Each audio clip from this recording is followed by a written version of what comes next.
मदद चाहती है ये हव्वा की बेटी, पैगंबर की उम्मत जुलेखा की बेटी।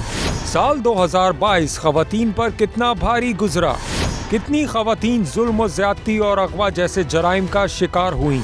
दस्तावेजात के मुताबिक गुज़श्ता बरस 1 जनवरी से 31 दिसंबर तक गैरत के नाम पर 188 खवातीन कत्ल हुई, जिनमें से 183 मुकदमा दर्ज हुए।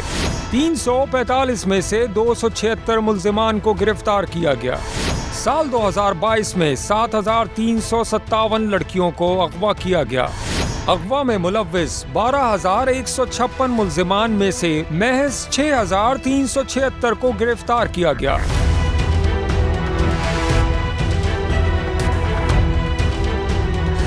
रिपोर्ट के मुताबिक साल 2022 में खवातीन पर तशद्दुद के 1662 मुकदमा दर्ज हुए।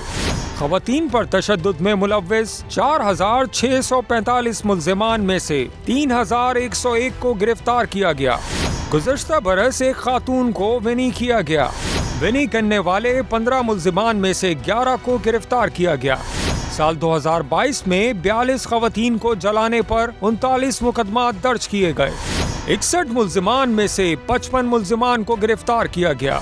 2 खवातीन की जबरदस्ती शादियां करने पर 2 मुकदमात पर दर्ज वाक़े में मुलव्विस 4 मुल्जिमान को गिरफ्तार कर लिया गया। गुज़श्ता बरस खवातीन से ज्यादती की 3,608 मुकदमात दर्ज किए गए। 3,522 खवातीन से ज्यादती करने पर 5,206 मुल्जिमान में से 3,344 को गिरफ्तार किया गया।